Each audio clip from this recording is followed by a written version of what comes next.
ఇంద్రకలాడు అమ్మవారికి ఇంత పెద్ద బిల్డింగ్ కట్టి ఒకేసారి 800 మంది లేచి ఎట్ ఎ టైమ్ లేచి భోజనాలు కంప్లీట్ చేసుకుని ఇలాగా వసతి గృహం అనేది కల్పించడం చాలా సంతోషకరం.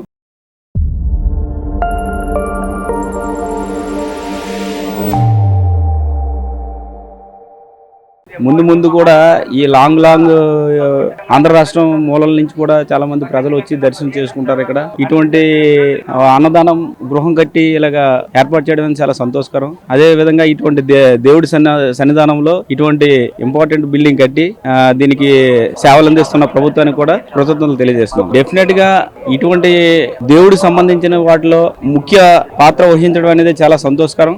అంతకు ముందు కన్నా టెంపుల్ అంతకు ముందు చాలా ప్రభుత్వాలు వచ్చే మారాయి, కానీ ఇప్పుడు ఉన్న ప్రభుత్వంలో ఇలా మంచి కార్యక్రమం చేయడం చాలా సంతోషకరంగా ఉంది. దీని ప్రజలు కూడా లబ్ధి పొందుతారని ఆశిస్తున్నాం. బాగానే చేస్తున్నారు. మార్పు కనపడుతుందండి. ఏంటంటే భోజనాల దగ్గర మటుకు కొంచెం ఫ్రీగా ఉంది. ఇదివరకు కొంచెం కష్టంగా ఉండేది. ఒకటేసారి పంపించేసేసి ప్లేట్లో చేతిలో పెట్టి భోజనాలు చేసేవాళ్ళు. ఇప్పుడు రెండు దాంట్లో దీనిలో కూర్చోపెట్టి పెద్దోళ్ళు చిన్నోళ్ళు బ్యాగులు వేసుకొని వస్తారు కదా, పట్టుకొని తినటం కష్టం కదా, కూర్చోపెట్టి పెడుతున్నారు. ఆ ప్లేట్ లో పెట్టేది మటుకు అక్కడ నీట్ గానే ఉంటుంది. బాగుందండి. ఇక్కడికి వచ్చేసరికి టైం కి కొంచెం ఖాళీగా ఉంది, ఫ్రీగా ఉందండి. బాగుందండి. చాలా బాగుంది సార్. చాలా హ్యాపీ. మేము శ్రీకాకుళం నుండి వచ్చినాం. చాలా బాగుంది సార్. ఇక్కడికి అక్కడ ఏంటంటే ఒక రోజు ఒక ఐటెంలో ఇస్తారు. ఇక్కడ కింద కాబట్టి ఎలాంటి ముస్లింలు అయినా రావడానికి చాలా సౌకర్యం, చాలా ఫెసిలిటీగా ఉంది. భోజనం చేసి అలాగా ప్రసాదం తినేసి కిందకి వెళ్ళవచ్చు. చాలా హ్యాపీ ఉంది సార్. చాలా మంచిగా ఉంది సార్. ఇప్పుడు చాలా బెటర్. చాలా 100% చాలా అద్భుతంగా బాగా ఏర్పాటు చేశారు సార్. ఈ ప్రభుత్వంలో ఈ మంచి కార్యక్రమం చేయడం చాలా ఆనందదాయకంగా నాకైతే అనిపిస్తుంది. భోజనం చేసే ఏర్పాటు చేసేదానికి నిజంగా ఆనందదాయకంగా నాకు చాలా సంతోషంగా ఉంది సార్. ఇప్పుడు మన రాష్ట్రం నుంచే కాదు, తెలంగాణ, ఇతర ఒరిస్సా రాష్ట్రాల నుంచి, తమిళనాడు కానీ, మహారాష్ట్ర కానీ, ఇతర రాష్ట్రాల నుంచి కూడా వస్తూ ఉంటారు.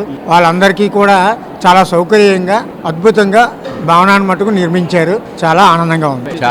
చాలా మార్పు వచ్చింది. చాలా బాగుంది. ఇప్పుడు వరకు కూడా అమ్మవారి ప్రసాదం కొంచెం జరిగేది, కానీ ఇప్పుడు మాత్రం ఒకే ట్రిప్లో 800 మందికి 1000 మంది పైగా ఒకేసారి అన్న ప్రసాదన తీసుకొని సేకరించి లేస్తుంటారు. కానీ ఇటువరకు కొంటా కూడా ఇప్పుడు చాలా అద్భుతంగా ఎంతో సంతోషంగా ఉన్నది. చంద్రబాబు నాయుడు గారికి, పవన్ కళ్యాణ్ గారికి, వీళ్ళందరికీ కూడా మన అమ్మవారి గుడి తరపున వచ్చినట్టు అందరి తరపున నా యొక్క హృదయపూర్వక నమస్కారాలు తెలియజేస్తున్నాను. చాలా భక్తులకు వచ్చిన వాళ్ళందరికీ ప్రతి ఒక్కరికి దేవునికి దర్శనం బాగానే కలుగుతుంది. అదేగాక మళ్ళీ ఇక్కడ అన్న ప్రదర్శనం కూడా వచ్చిన వాళ్ళందరికీ బాగా రుచి చేసుకొని బాగా చేస్తున్నారు. ఆయన కుటుంబ చల్లగా ఉండాలని మనస్ఫూర్తి కోరుకుంటున్నా. ఆ విజయవాడ కనకదుర్గమ్మ చల్లగా ఉండాలని మనస్ఫూర్తి వాళ్ళ కుటుంబ సభ్యులకి అందరికీ చల్లగా చూడాలని మనస్ఫూర్తి కోరుకుంటాను.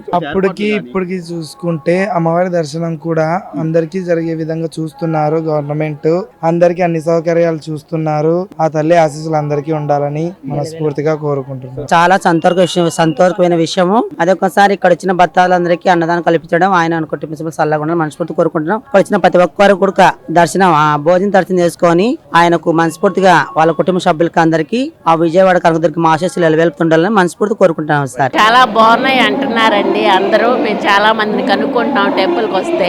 నేను చైర్మన్ గారి మిస్సెస్ని. నేను వచ్చినప్పుడల్లా వెళ్తాను, వస్తాను. ఎవరన్నా నాకు కనిపించిన వాళ్ళందరినీ అడుగుతూ ఉంటాను, మీకు బాగుందా అండి ఇక్కడ, ఇంతకు ముందు కన్నా ఏమన్నా డెవలప్మెంట్ కనపడుతుందా అంటే ఈఓ గారు కానీ చైర్మన్ గారు కానీ చాలా కష్టపడుతున్నారు, చాలా బాగా చేస్తున్నారండి. ముందు మాకు చాలా క్లీనింగ్ బాగా నచ్చింది అని నాకు చాలా మంది ఫ్రెండ్స్ నేను వాకింగ్ గ్రౌండ్ లో కూడా అడుగుతూ ఉంటారండి. వాకింగ్కి వెళ్తాను, అక్కడ కూడా మీరు టెంపుల్కి వెళ్తూ ఉంటారు కదా, ఎలా ఉంది ఇంతకు ముందు కన్నా ఇప్పుడు అంటే చాలా బాగుందండి.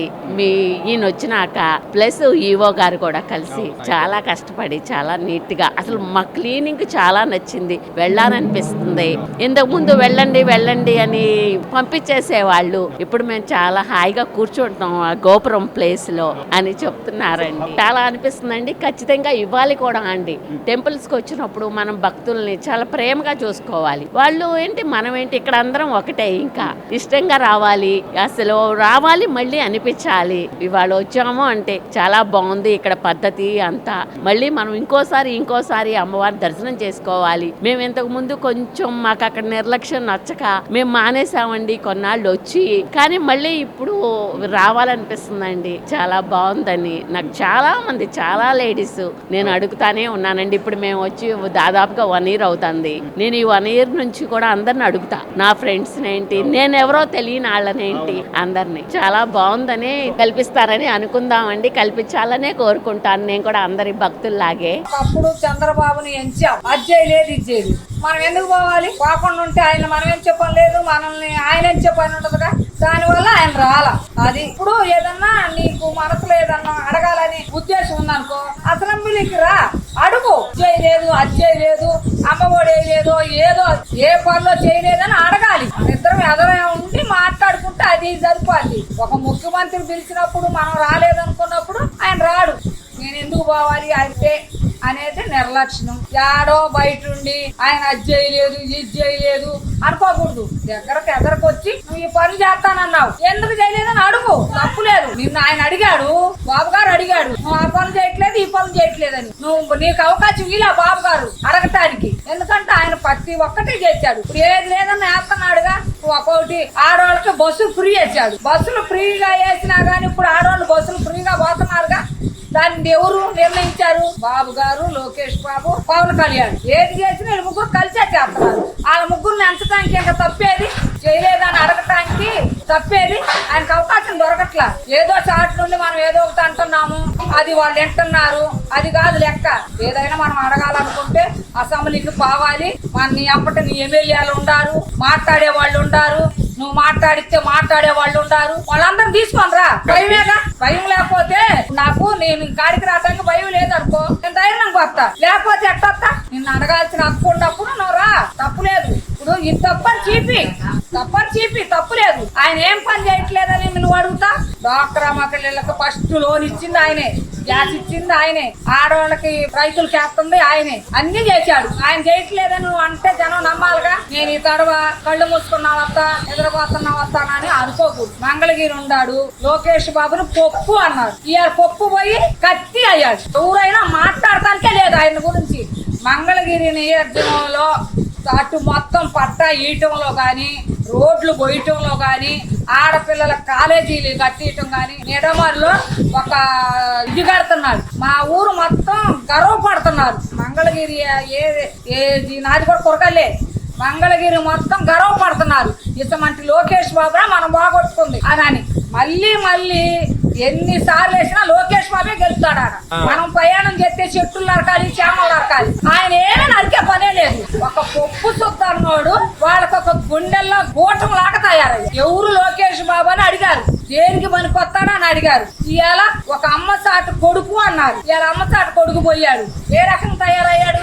వీళ్ళిస్తే చాలు, మనకన్నా వెనక వాళ్ళ గల్మేళ్ళు ఉండాలి. ఆయనకి ఏం అవసరంలా. తోటలాగా బుల్లెట్ ఒకటి వేసుకొని తోటలాగా వెళ్ళిపోతాడు. ఆయనకు భయం లేదు, చింత లేదు. ఇవాళ మంగళగిరిలో ఒక పద్మశాలీలకైనా సరే, ఒక ఇస్త్రీ బండి వాళ్ళకైనా, కాయలు అమ్ముకునే వాళ్ళకైనా లోకేష్ బాబు ఇది మాకు లేదు అని అనుమానం మరు నిమిషం ఇస్తానన్నాడు.